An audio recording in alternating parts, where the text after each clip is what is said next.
دوستو السلام علیکم ورحمۃ اللہ وبرکاتہ۔ تو دوستو دیکھو، آج کا ہمارا یہ سبق رہے گا یا والا، یا جس پر جزم ہو اور اس سے پہلے زیر ہو تو تھوڑا کھینچیں اور معروف پڑھیں۔ تو دوستو یہاں سمجھنا یہ ہے کہ بھئی جیسے یہ یا ہے، ٹھیک ہے، یا کے اوپر جزم بولتے ہیں، جو یہ نشان ہے نا، یہ اوپر اس کو بولتے ہیں جزم۔ یہ خالی کا نشان ہوتا ہے، یہ جس حرف کے اوپر یہ نشان ہوتا ہے سمجھ لو وہ حرف خالی ہے، اور خالی کا مطلب ہے کہ اس حرف کو اس سے پہلے والے حرف سے جوڑیں گے۔ لیکن یہ دیکھیں گے بھئی اس سے پہلے والے حرف کے اوپر زبر زیر پیش کچھ ہے تو ہی جوڑیں گے، اگر پہلے والے خالی ہے تو اس سے نہیں جڑے گا، اس سے پہلے زبر زیر پیش کوئی بھی ہو تو اس سے وہ حرف جڑے گا۔ تو یہ ایک اس کا مطلب ہوگا کہ بھئی خالی حرف کا۔ لیکن یا یہاں کیوں آ رہی ہے؟ یہاں یا آ رہی ہے حرف کو کھینچنے کے لیے، جیسے یا آ گئی تو الف کھینچے گا یا کی وجہ سے، یا آ گئی با کھینچے گا یا کی وجہ سے، یا یہاں پر کھینچنے کے لیے آ رہی ہے۔ یا سے پہلے اگر زیر ہے تو یہ اس حرف کو کھینچیں گے یا کی وجہ سے۔ چلیے شروع کرتے ہیں۔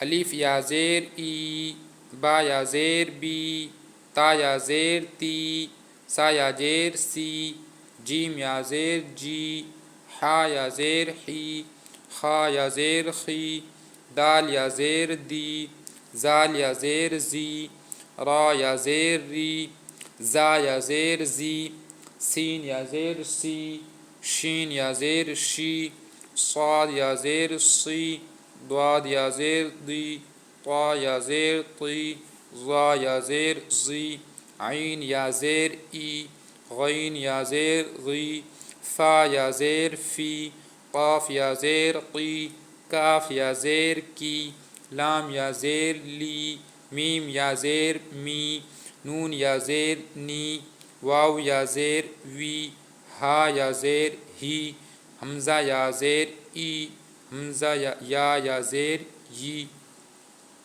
تو دوستو اب ہم یہاں جوڑ اور رمان جوڑ سیکھیں گے، کس حرف کو کس طرح جوڑتے ہیں اور پھر سیدھا اس کو کس طرح پڑھیں گے۔ جیسے اب یا آ گئی، یا خالی ہے تو یا سے پہلے کیا ہے، یہ جو حرف ہے اس کے نیچے زیر ہے تو یہ حرف کھینچے گا یا کی وجہ سے۔ دال یا زیر دی۔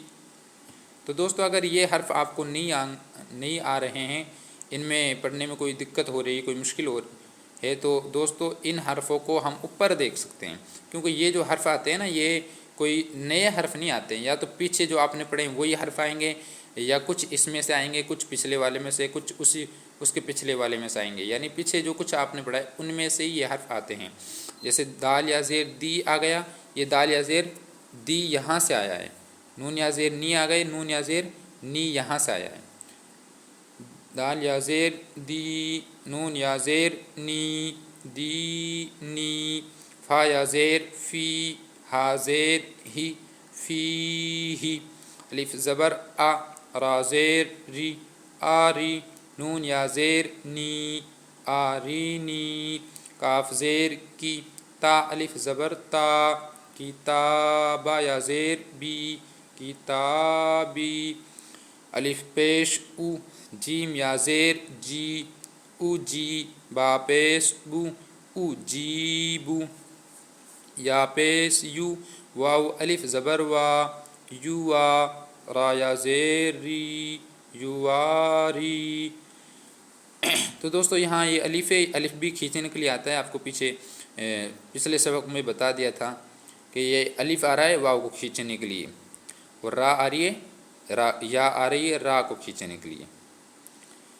میم زبر ما، فا الف زبر فا، ما فا، تا یا زیر تی، ما فا تی، ہا پیش ہو، ما فاتیحو، را الف زبر را، زا زیر زی، رازی، قاف یا زیر قی، رازقی، نون زبر نا، رازقینا، عین زیر ای، با الف زبر با، ایبا، دال یا زیر دی، عبادی. عین زبر آ، زال الف زبر زا، ازا، با یا زیر بی، عذابی. تا زبر تا، میم الف زبر ما، تما، سا یا زیر سی، تماسی. لام پیسلو، تماسیلو. میم زبر ما، قاف الف زبر قا، مقا، دال یا زیر دی، مقادی. را پیسرو، مقادیرو. الف زبر آ، خا یا زیر خی، آخی، ہا زیر ہی، آخیہی. با زبر با، نون یا زیر نی، بانی، ہا زیر ہی، بانیہی. ٹھیک ہے دوستو، امید ہے کہ آپ کو سمجھ میں آ گیا ہوگا. اگر کوئی حرف سمجھ میں نہیں آیا، کوئی بات سمجھ میں نہیں آئی ہے تو آپ کمنٹ کر کے پوچھ سکتے ہیں. ٹھیک ہے دوستو، السلام علیکم ورحمۃ اللہ وبرکاتہ.